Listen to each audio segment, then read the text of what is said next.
Where we're going to hit on? I'm just going to. Oh yeah, we're alive. We're live. All right, cool. We're good. We're good. Hi everybody. Hi Impact Worldwide. For those of you that haven't had the honor of meeting Rob Commodari, he's amazing. I've gotten to know him over the past few months through Lee Tessier and Jim Stevens and some other great folks in Maryland. So if you want referrals, Rob would be one of your guys you could send referrals to from Maryland. So get to know him, see his style and how he works, and he's done some great things in his career. Rob, how long have you been in the real estate? Well, Shelley, first I want to say hi to everybody. Thanks for the opportunity to allow me to talk to everybody here today. And this is cool. I love this stuff. It's always fun getting on these things and chatting a little bit. I'm sure we're going to dig into that a little bit too. Oh yeah. But so I got into real estate in June of 2001. So it's been 20 years. Oh wow, 20 years this year. That's cool. Oh yeah, celebrate 20 years, and I got a little bit of gray hair going on. Nah, not even a little bit.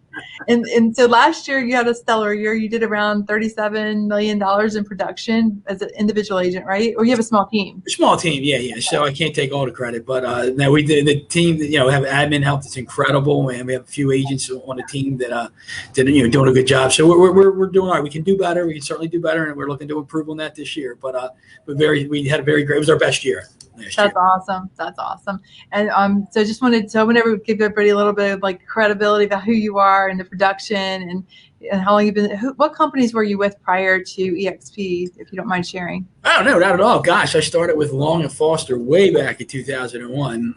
So I was there a year and 3 months, year and a half, whatever, and then I jumped over to Remax, thinking, hey, I went from single A ball to the major leagues within a year and a half, and then I was at Remax for 10 and a half years. And then I got pulled over to Keller Williams World, which was fine. It was good over there. I learned a lot, grew a lot. And then it was time to make this move over to EXP.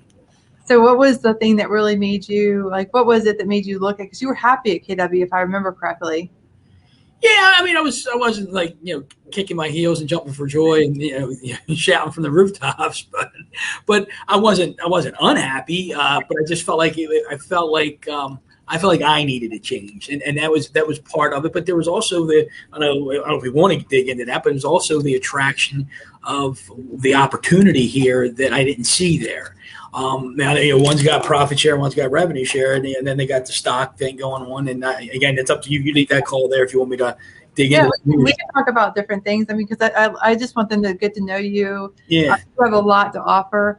Maybe we'll start with the real estate side first.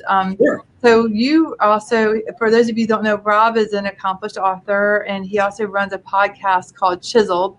And the book that he wrote is Better Than You Think, which I love that title. And if you see him at his home office, he's got like a big poster of it behind him. It's super cool. And a picture from yeah. So, and I've listened to some of your podcasts, and I'm read part of your book, and it's been, I mean, it's like one of those things where it's nice to be around people like yourself who are thinking bigger, and what really was the catalyst that got you writing that book? Let's start with that. What made you think to write that book? What was I got to do this? Well, I mean, Shelley, back in July of 1990, I graduated from college, and I took a job as a stockbroker in North Palm Beach, Florida.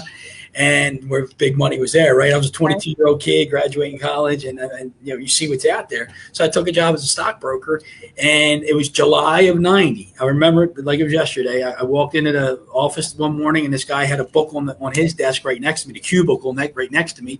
It's called The Greatest Salesman in the World. Mm-hmm. And I'm like, if I'm selling, I need to learn how to sell. I never sold anything in my life. And what happened was I read that book, and I was hooked. So I read that book in July of 90, and I can tell you since then I've probably read over 900 books since then. And it was the first and second, his second book, it was The Greatest Salesman in the World Part 2. And he talked about how the guy was full of riches, and he wanted to give them away, but he told him he had to become a great orator. And I'm like, all right. So I want to get into writing, and I want to get into speaking. So, but from reading, I just had a I guess an attraction to it, if you will, and that was in 90. So it was 2001. I said, man, I got to do this. It's on my heart. I want to share what I know, what I've learned. And look, man, I'm still a work in progress. We all are.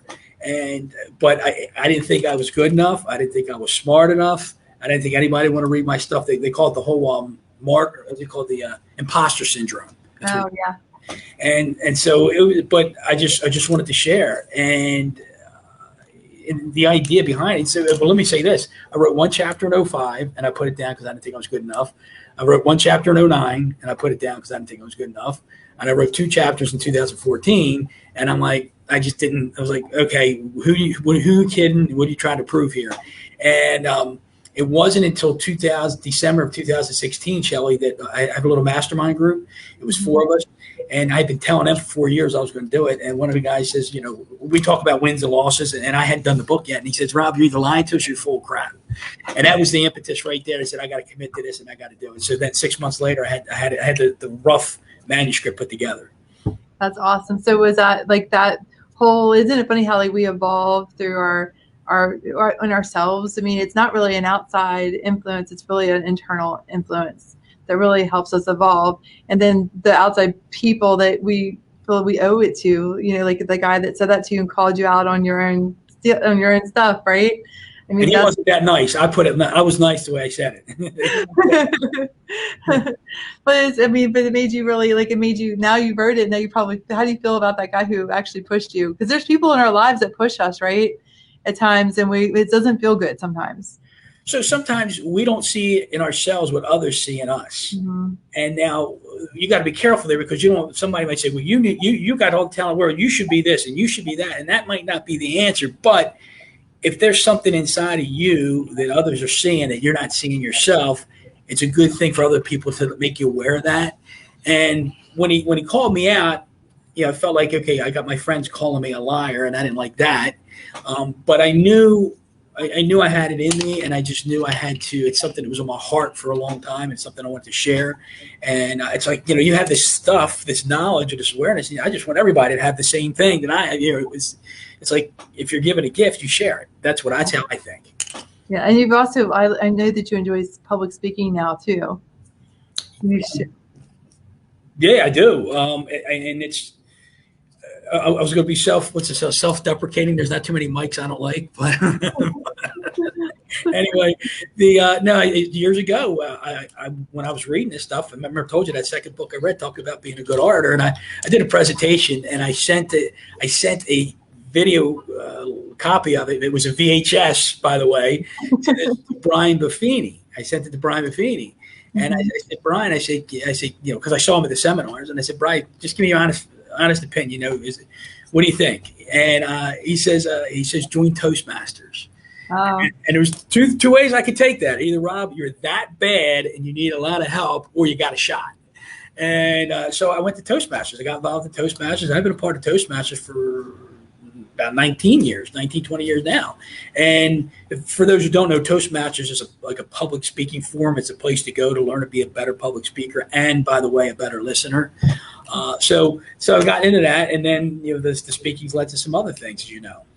So whenever you're public speaking, I bet you money because that was a networking opportunity. So you're improving yourself at that event. And I bet you sold a few houses through that group too. At this point, I'm just taking a stab in the dark.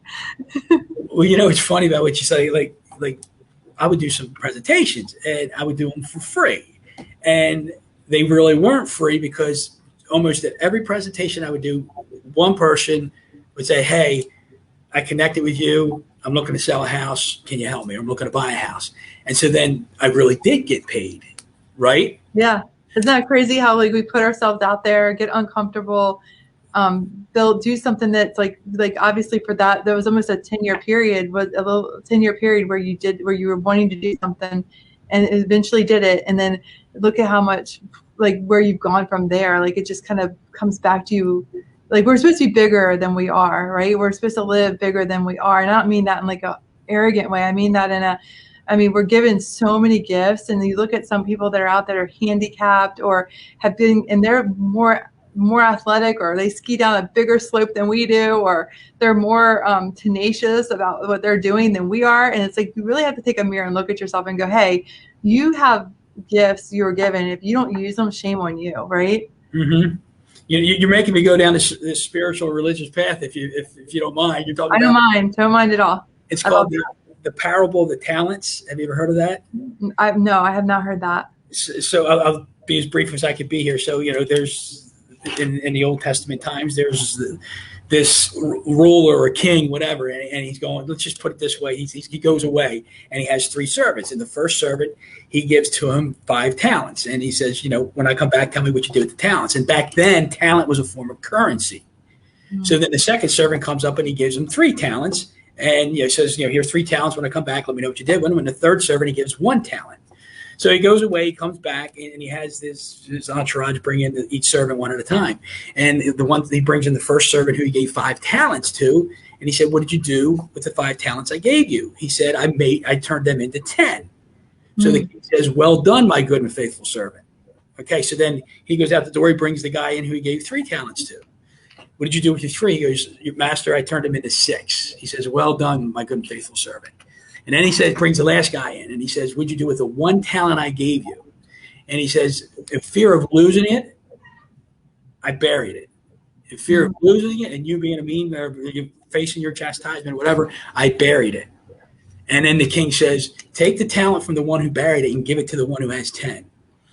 So what's the moral of the story? We all have talents. And you said, like, whether you're skiing from the highest slope, or you got the biggest team, or you got the biggest house, or this skill, that talent, we all have talents and abilities. And you may be given 5. You might be a 5 talent person, and I might be a 3 talent person.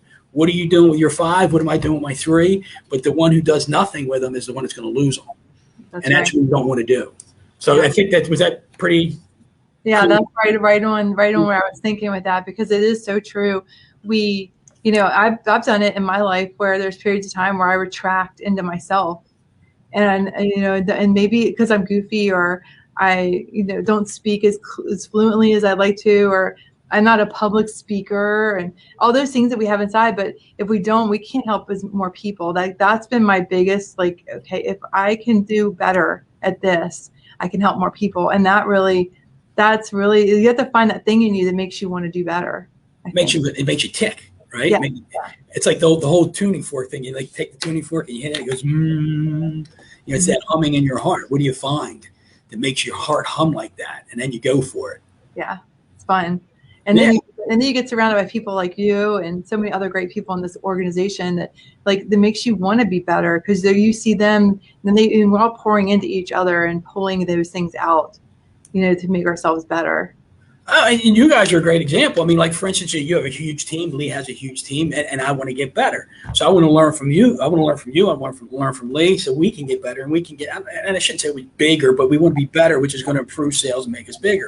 Right. So, I need to learn from you guys, right? And I'm not the best public speaker. I'm a long way. I got a long way to go, but I'm a work in progress, and I just want to connect with people, and I want to share with people. That's my goal. And when just thinking about just selling houses, I mean, a lot of times we don't take the time to pick up the phone out of fear of what could be on the other side of that phone. Whether, if you need to sell a house tomorrow, what do you need to do? You've got to pick up a phone today, because if you've got 30, 60, 90 days to get something done, then you need to do it today. Don't plan, dieting for me, I'll do it on Monday. Monday's a perfect day to start everything until it's Tuesday and you haven't started yet. I was just telling myself I want to shed a couple pounds, and I'm like, all right, I'll start Sunday, and then Sunday night came. I'm like, I can start tomorrow. Yeah, totally. It's so easy to do that, and I think that if we just push ourselves or find that person who hold us accountable to what we really want for ourselves, and we have to find someone we respect a lot to get uncomfortable, because sometimes you could pick a person who you would like them, you respect them, but maybe they're just not going to push you in the way you need to be pushed. So you got to find those people that are going to pull you and push you and help you become where you can go, and give you those tools. I think that's so important. Well, and I think one of the key things you said there was getting uncomfortable. Mm-hmm. And I think the cliche is, get comfortable being uncomfortable. Right. And when we get stretched, when we get pushed, or even when we get pulled along, it's uncomfortable. And are we listening to our gut saying, hey, is this a good way to go? Or maybe we can cut off, say, no, this is where I want to go. This doesn't align with my values, my core values. And they say when your values are clear, your decisions are easy. Mm-hmm. So what people do you want to be around? What values do they have, and how are they going to help you, and how can you help them? And it's like a give, ask, receive type of thing, if that makes sense. totally does.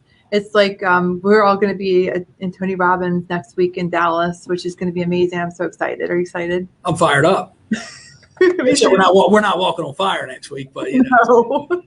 I'm glad we're not doing that. Have you done it before? Have you walked on fire? No, I've never done it. I've never done that. Have That's you done it? Oh yeah.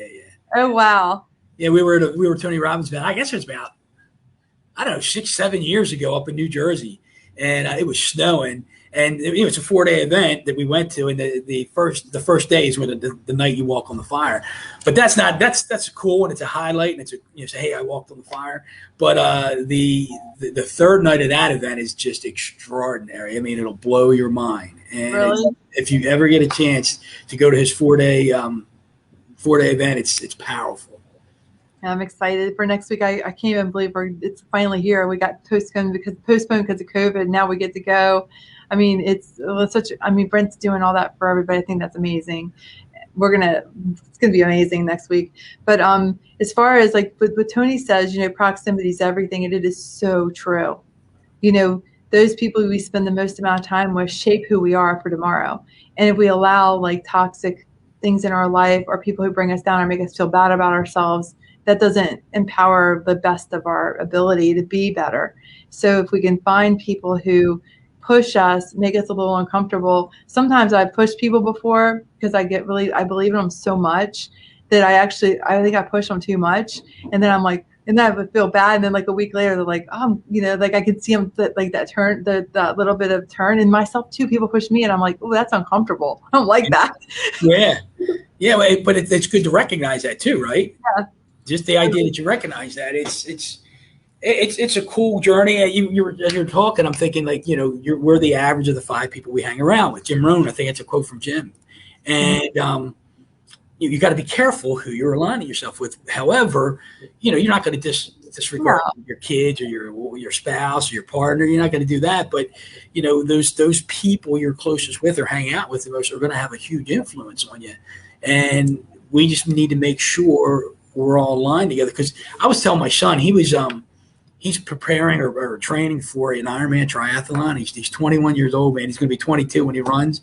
And it's awesome to watch this 22-year-old kid or 21-year-old kid just commit and train and dedicate himself to it. But he says, Dad, he goes, just last week, he goes, sometimes when I'm running those longer runs or when I'm riding the longer rides, like, you know, unfortunately, we don't want him, you know, riding with music in his ear when he's down on the main street because you got to pay attention where you are. And he says, Dad, he goes, it gets lonely sometimes. And he says, it gets dark sometimes because you're by yourself, you're in your head, and you're doing your thing. And I said, what do you do when those moments come into your head? He goes, Dad, it's hard to fight at times, but you try to talk positive to yourself. You think of good, pleasant experiences. You think of affirmations, and you do things like that. And I said, that's good stuff. And he goes, but Dad, it's hard for me for 5 hours of riding a bike to keep doing it over and over and over again. So you got to condition yourself to do that. You got to condition yourself to make that commitment to being positive and having that outlook. And then I said this to him. I said, Rob, I said 2 things. I said, it's lonely at the top. They say it's lonely at the top. What does that mean? You know, there's 3% of all society. This is what the numbers say. There's 3% of all society that does this, that takes this journey down the road to personal growth and development. And I said, so you're in the top 3% of people doing something like this, and there's not a lot of people doing triathlons. So that's even like a higher percentage or smaller percentage. Mm-hmm. I said, so it can be lonely at the top. I said the other thing is there's not much traffic beyond the extra mile. No. And you're going the extra mile right now. And that's awesome. So it's just a good thing and it's cool to try to coach your kids through not just sports, but life. And it's interesting. Well, you see, like, I mean, I can see it in your face how proud you are of him. And, you know, it's really cool for young people. Like, I love young people, especially like people like your son, my nephew. I love people like that because they do stuff that's like extraordinary. And when you watch them, it like makes you look at yourself and go, could I do that? You know, and then it really, you know, the things that when you watch someone like your son and they tell you the pain points of where they're going through and they share that with you, it's like you ever like know that your son's going out for a run, you want to will him through it. Like you want to pass it along.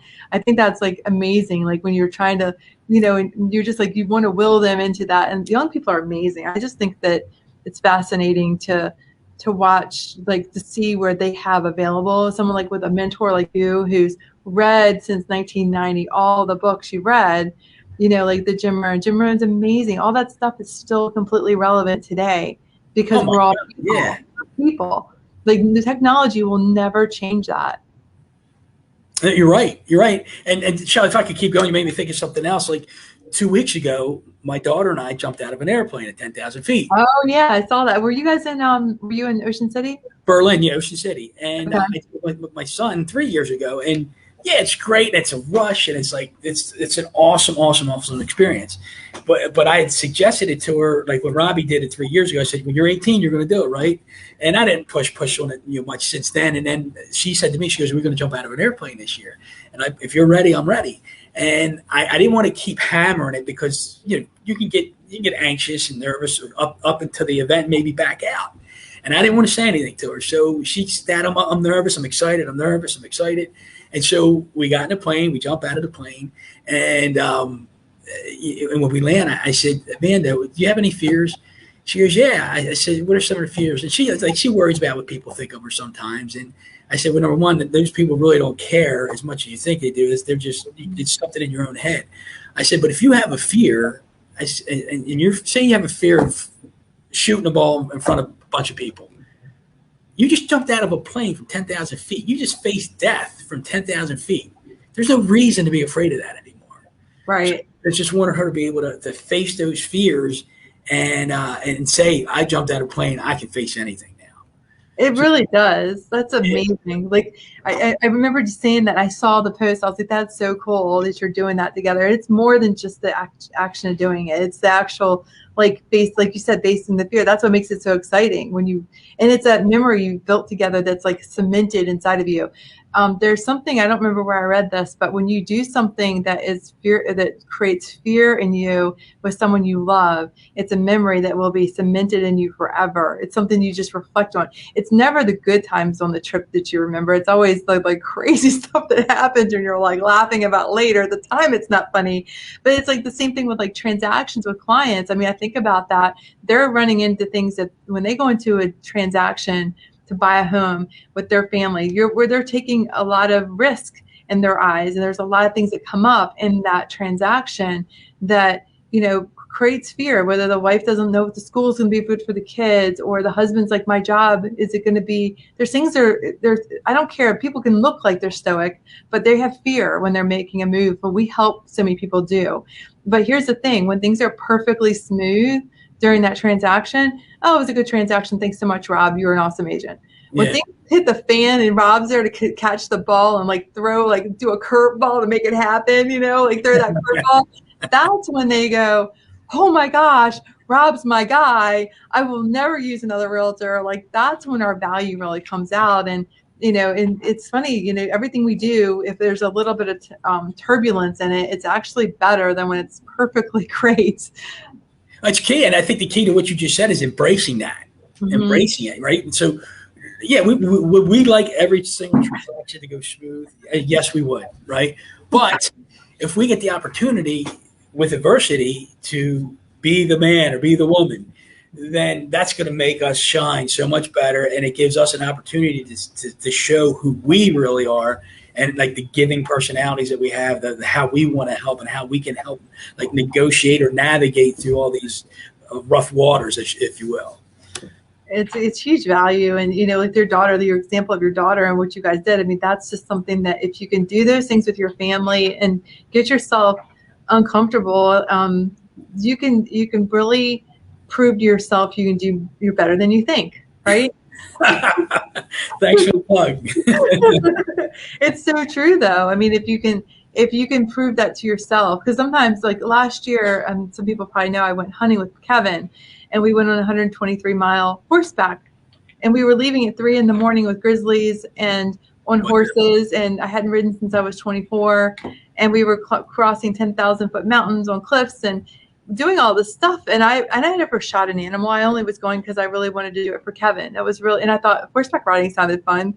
I didn't realize what exactly we were going to be doing. Wow, that's crazy. But that is a memory. Like, that's like so bonding when you have like things you do with people that are just not normal. Like, the normal day-to-day stuff is not where the excitement is. It's not, I mean, yeah, we have to do all that. We have to eat, we have to work, and we have to do all that. But if we can create those experiences where it's like really like, it's just, I don't know, it takes your cognitive to another level. Shelley, that's awesome. I didn't know that about you. I didn't know you did that. And just to experience that, as you said, there's a bonding there. So whenever we go, like you and your client, if you go through that together, those rough waters together, you're going to bond. 1,000%. And that was a great example of what you shared. That's awesome. So congratulations to you for doing that. Now I got to think, I don't know if I jump out of a plane. I don't know if I go on 120. You would do that. Oh, Rob, you would do it. Of course. You would do it. It's just, you just do things that are like, my best friend, she's actually our closing coordinator. She was never a diver. She's like, I'm never going to go diving. And I'm like, and show me that, like, I don't know, 6 or 7 years ago. Well, now she's a diver. And now we do that together. So now you have those memories together. You know, I remember her first dive because I got to be there on her first dive, you know, and I was actually, Kevin and I were leading it with her and her husband, and all of us were diving together. And I'm like, that's stuff that you will never forget, you know? And I know it's kind of crazy we're talking about this on like a real estate thing, but it really is like we can do things we don't ever think we can do. Like, I was claustrophobic. I don't put my face in the water when I swim. And so whenever those things happen where you're like, I can't go on that listing appointment or knock on that door or pick that phone up, if we just do it, then that builds your confidence for the next time and the next time. And if you have a running partner you're doing it with, it makes it that much easier. Oh, Shelley, there's so many, like the metaphors of what we're talking about, use those as metaphors for business and life. And you're right. Even like you said, it's crazy we're talking about this stuff in a real estate call, but it's all related. It's related. And, you know, I think we're talking about fear, but there's also the word courage that gets tangled in here as well. And we have to understand that fear and courage always coexist. They always coexist. And the courage, as we know, the acronym is moving forward despite the fear. And they say fear is false evidence appearing real. But I was listening to a Darren Hardy piece last week or 2 weeks ago, and he was saying, he's like, you know, you can be fearful, you can be full of anxiety for 99.998% of your day, and all you need is 20 seconds of insane courage to make a decision. 20 seconds. It changed everything. It changes everything. And we have all that anxiety leading up to the event. And then once we make a decision or do the thing, then the anxiety goes away. And we all that unnecessary anxiety and worry. And we're throwing out quotes here left and right, but the other quote I like, it says, worry is interest paid on a debt not owed. Mm-hmm. And we all do it. It's true. And it's funny because, like, they always say to do the thing that's the hardest for you to do first thing in the morning, because you would spend 5 hours worrying about the thing you don't want to do.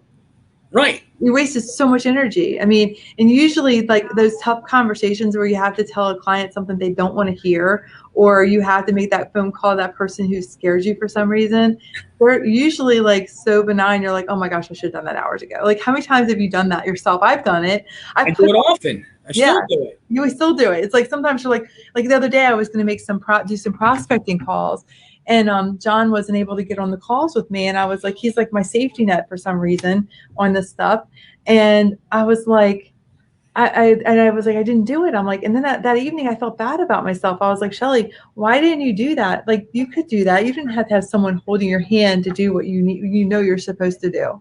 Uh-huh. So literally I beat myself up over it, and then I got over myself because I'm like, I'm doing it on Monday. Which really did happen, by the way. It didn't get turned into Tuesday. I really did do it on Monday. So it's so true. Like, you know, it's like get out of our own head, get over ourselves, and just go do it. I was thinking about the making those tough calls. Like I had a goal this week. I wanted to sit down and interview one agent to try to work, try to come on our team. And I made 2 calls on Monday or Friday. I made 2 calls on Friday, and I'm like, ugh, and I'm like, I don't want to make those calls. I don't, but I know I should, and I will, and I have to. If my goal to build this team is important enough. Right, right. It has to be important enough to you to overcome sometimes. I think just setting and being clear on why you're doing something. I mean, your family is clearly why you do what you do. Like I love like the way you talk about your children. I mean, that's awesome. And I mean, so like when your why is super clear and you know, and you love helping people, which I love that about you, Rob. Like you sincerely love helping people. And it's, you know, so when your why is clear enough, then it makes it easier. And I know that sounds cliche and everyone says that, but if you really could just take a little bit of time and dig into what makes you want to do what you do. Right. And so take it to the business side. Why do we do what we want to do? Why are we selling real estate? If real estate is somebody's passion, great. If what real estate can do for them to enhance their passion, great. So Right. we have to decide why we're in this business and what our ultimate goal is, and then go get it. Right. Yeah.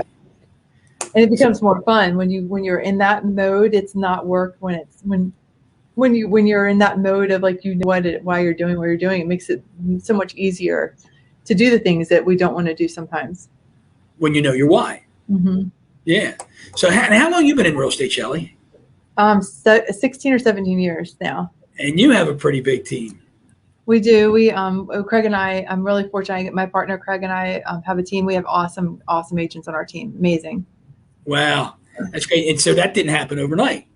No, it took, I was an agent by myself in Maryland, as you know, and then I came down here. Craig and I met and partnered, and then we started building a small team. And I was always kind of like, oh, well, you know, didn't want to get too big because I thought it meant more effort, but really you work the same no matter what you do. You just have to find the right people working alongside you to help, you know, that are good at what they do and let you be good at what you're doing. You know, you're coaching me right now. I'm taking notes. Here's my notepad. Where did it go? It's all good. But it's about, you know, what's our why and what are we going to do to get to our why? Well, like you were talking earlier about you wanted to build a bigger team, or that's one of your goals, a better team, like do better, right? Which is going to grow where you are. And I think sometimes we think, okay, well, we hit certain ceilings because we start thinking maybe that might mean more work. There's something there, whether it's like we don't want to hire that next person because that means we got to go hire and then train, or we've got to maybe might lose some time because we are getting bigger, and it means maybe like there could be something there that's keeping us from going to where we want to go. It's resistance. It is. There's some resistance in some way, shape, or form is out there, and we're fighting it. Yeah, absolutely. It's funny because I met with a really bright agent today who I have a ton of respect for, and she said, you know, she's like, she's really happy. I mean, she has no real reason to change what she's doing at all. She's completely happy in where she is with her life, and she's hit the goals. She's gotten the lake house. She's done the things that she's set out to do. And I kind of remember, because we were on a similar pathway, that she's like, I feel unfulfilled with where she is. And she wouldn't admit that to me at first, because nobody wants to admit where they're like, we all have things that we're like, oh, I wish this was better, or I could do this. We all have things we want to improve, even if we're happy, right? It doesn't mean we're unhappy. It just means that maybe we want to have a better marketing plan, or maybe we want to have a better, you know, I don't know, like different things in our lives, or you want to impact people's lives better than what you are and where you are currently residing. So for her, that would mean a company move with a company she absolutely loves. But but it was interesting when you ask enough questions, how people self-discover and start, maybe they already have self-discovered, but they'll open up to you, and then it's not really pressure. It's more like going to the attraction side a little bit. In agent clients too, because clients will say, oh, well, I'll sell my house if it works out good, right? If I can get the money I'm going to get for it, I'll sell my house then. But sometimes it's like there's more. Maybe there's like, for me, when I was looking at the lake house, it was a dream for my family. I wanted to be able to have my grandma and my cousins and I wanted what my grandma did for me, for my family. And it didn't mean that I got to build my house right away. It meant that I rented a house on the lake for a number of years, and not an ideal house at that. It was just a house, you know, it was fine. I loved it. But my point is like, if you set the vision, just do it, because it doesn't have to be the end result. It could be the pathway to that result. Because once you hit that dream of, I've got this team, or hitting this amount of production, it doesn't mean like that's not the fun part. The fun part's getting there. Like the dreaming about it. Once the dream's hit, you got to make new dreams. You can't stop when you get there. So that was so profound what you said about the goal. You said, your goal was to buy a house, but it meant first renting a house. Right. So the goal was so you were in the house on the lake, but just wasn't yours yet. Right. And so you had the vision of buying a house, but it was getting that pathway. You used the word pathway. How that pathway can it's not, nothing's ever a straight path, and No. you zigzagged and whatever, and you went from renting to owning, and that's the journey we go on. And I just think that's so helpful for me and for other people listening to you that just know that you set a goal. It's not a straight path.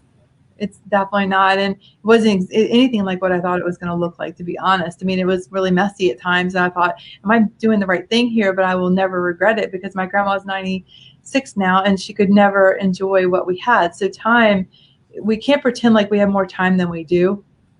I saw yesterday, I can't remember the girl's name right now, so forgive me if she's watching there, she watches us, but her grandfather got hit driving a golf cart and they had a goal to do something together and they gotten all the things to do what they were going to do, but they hadn't done it yet. And she's like, don't wait, because we need to do those things while we can, while we have that opportunity in our grasp. So I mean, and that's, sometimes it means like maybe like it would have been easier to stay in Maryland. It really would have been a lot easier and just stay on that path, but it wouldn't have been my heart. Like it wouldn't have been where I wanted to do long term. What made what was the shift or the tweak in your heart that said, I'm getting out of Maryland, I'm going to North Carolina? Well, my family was in South Carolina, so all my family was down there. And Kevin and I had gone on a driving vacation to look at lakes, like look in the southeast of where we wanted to live. And Lake Norman just kind of like kept coming up as a place because it had a good city. The lake was nice and it was close to an airport, which we needed for Kevin's career. And I kept thinking like, we could wait. And I'm like, I'm not going to wait till I'm retired because then I might not get to enjoy it. So we just made the decision. It wasn't ideal. Timing was not ideal whatsoever. We would have been better off financially to have stayed in Maryland, but we started completely over. He kept his career and I started my real estate career over here in the market when the market was tanking. I mean, literally tanking. But it was the best thing that could happen because I needed that time to be where we are now. Like if I hadn't have gone through that journey, we wouldn't be where we are today. And I wouldn't have like my business partner and I wouldn't have this awesome team. And I wouldn't be here and I wouldn't have the relationship. Like it would have been a different path. Yeah. And it's weird how we get to these places in our life where we get to make a decision. And sometimes it's not the easiest decision. Sometimes it is actually, and it doesn't seem like it's the right decision at the time sometimes. Because we can't see through it. No, you can't. But I was going to ask you like you used the word fulfillment before, and I can only speak for me. I can't speak for everybody. But like, do you think that people get in real estate mainly because of the money, or I want to show houses. I love showing houses. I love watching this TV show, or is it what the money can bring for them? So where's the fulfillment? It is in the act of serving people in the business, or is it the act of building wealth and using that to either give away to charity, have these experiences with husbands, partners, spouses, or family? How do we know when we're fulfilled? How do we know that? I think that's a great question. I think it's different for everybody. For me, I was really looking for something more flexibility and freedom and no ceilings. So for me, like I saw that if I could build something and I didn't have to go buy a franchise to do it. So originally before EXP, which is an even bigger opportunity than ever for all of us, for me, it was like I could have more time freedom to go, like if I wanted to get in the car and go see my grandmother, I could, where I had to like take off my 2 weeks vacation, and having that confining work environment wasn't something that was like, I didn't want that for my whole life. And then I loved, it made me feel important because I wasn't like, when I was growing up, I was pretty average. I feel like, in my schooling, I wasn't like extraordinary sports player. I did good at some things, but, I wasn't like extraordinary. I was pretty average, and I felt good because I was finally good at something. So I was really good at selling real estate, and and I had a really good mentor, and I give her a ton of credit. Probably she deserves more than I do for where I've come. But I feel like it was really like for me, it was like, wow, I'm doing good. Like I was able to successfully help someone do something, and then they were so grateful because I'm a high I, and a high I personality loves to be appreciated.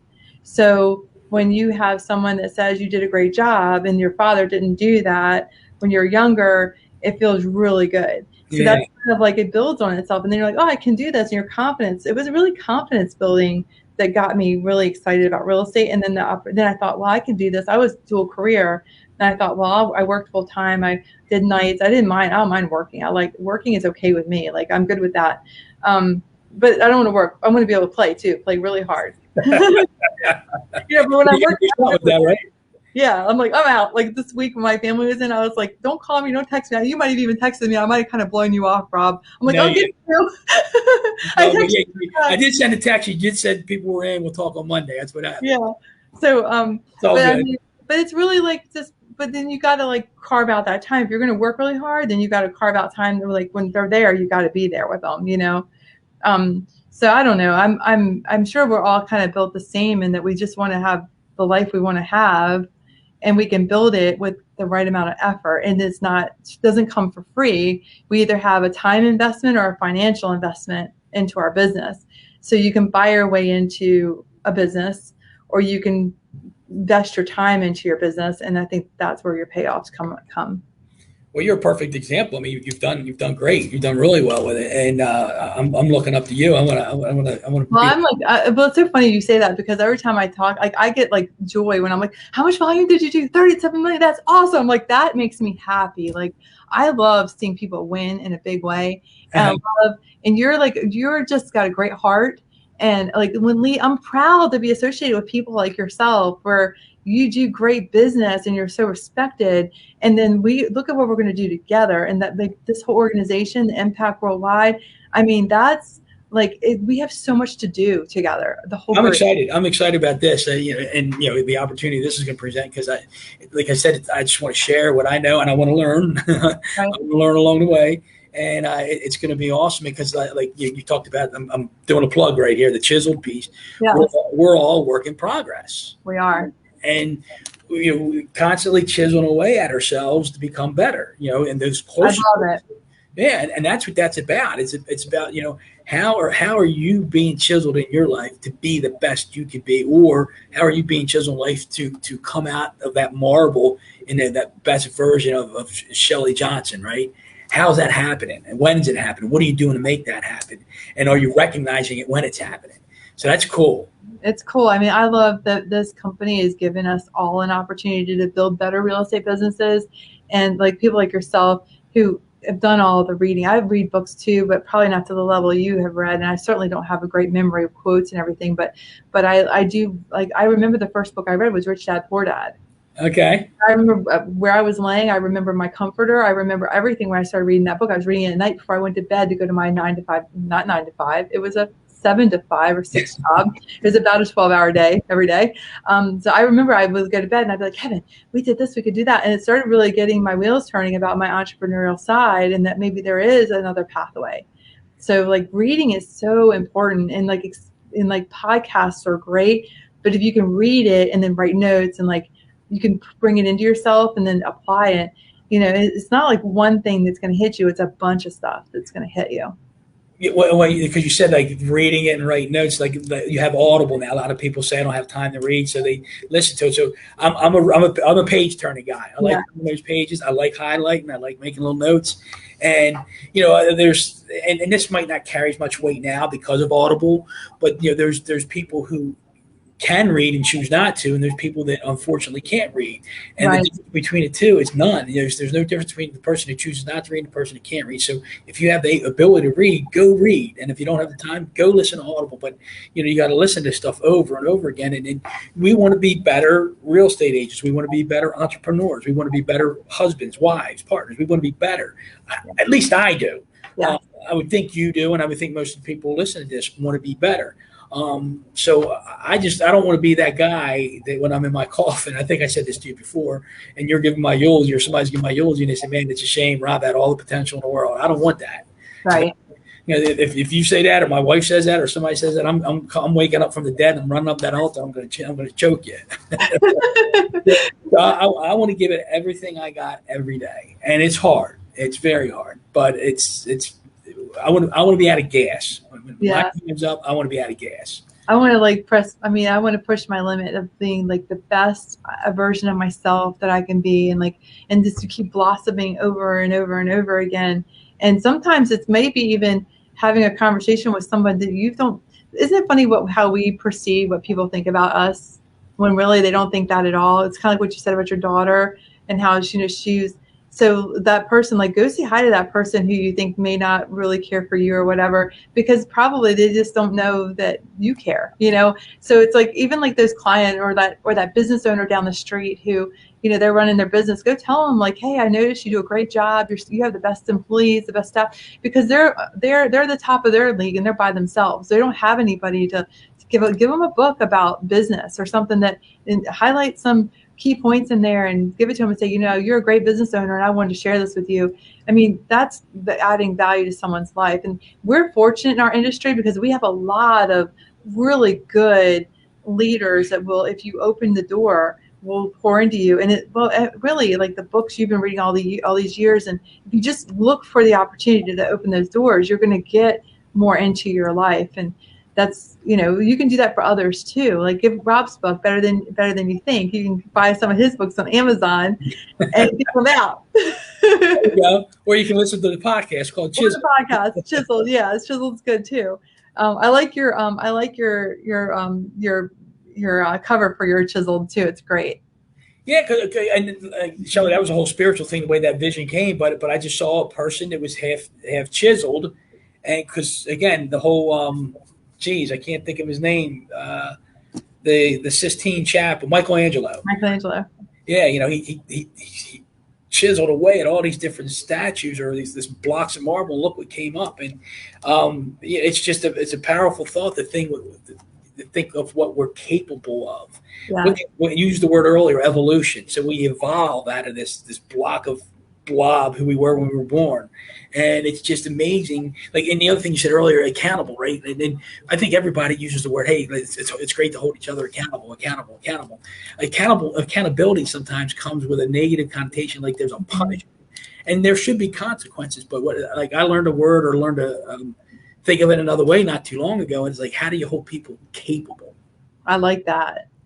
Hold them capable. What's Shelley Johnson capable of doing? And how can I hold her capable?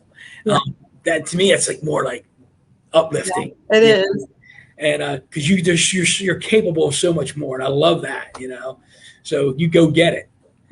We're all going to go get it. I'm coming. Fun. You're doing awesome. I'm excited for Tony Robbins. I know we're coming up on an hour here, and I appreciate the people who've listened to us. That's awesome.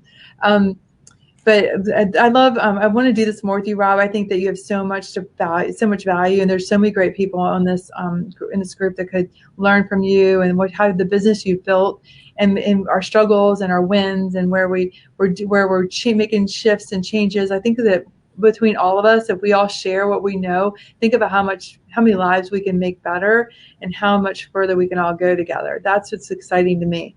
That's synergy right there. That's that's the definition of synergy.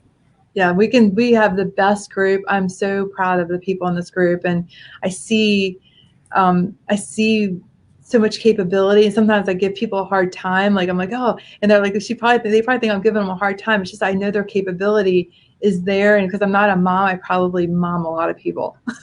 But this is your way to be a mom. That's right. I'm like, you better go through this. you gotta grab their cheeks and say, listen to me. Honey. That's great. That is so great. You're awesome to chat with, and I'm happy to jump on here anytime. Yeah, we'll definitely do this again. I loved it. Thanks so much, Rob, for your time and your awesome team. And I cannot wait to give you a hug next week. Looking forward to it. Tell everybody there's tickets out there to be had for Tony Robbins. So if you don't have a ticket, go get a ticket. So there's still tickets available? Well, they're not online, but there's people that can't go for whatever reasons. Their hotel rooms are getting put back. So there's a great opportunity. There's no reason why anyone can't go next week. Just go, make it happen, because that's the stuff that will get from here to here Brent says heart to your head, or head to your heart. And that's where you grow. But you've got to take the time out of your regular just day-to-day stuff. And everyone's so busy. I've got this, I've got that, every reason why they can't. And I understand it because they have kids and I don't, and I get that piece of it. But guess what? If you can come back better for your family, what are you going to, you're going to be a better dad, a better mom, a better realtor, a better whatever leader in your community. And if better than you think. Better than you think. And you know, but that's what you have to do. But if you don't take the time out to invest in yourself, you're not going to be better than you think. So, you know, it's a few days to grow and be inspired and be able to come back with a real plan to plug into your business. So come to Tony Robbins, come meet Rob in person. He'll sign an autograph book for you. Let's go get chiseled. Chiseled. Yeah, I need to get more buff, Rob. Like I need to lift more weights. It's all good. It's all good. I enjoyed this. Thank you so much, Shelley. Have an awesome day, guys. Thanks, everybody. Take care. Bye. I'll see you. Bye-bye.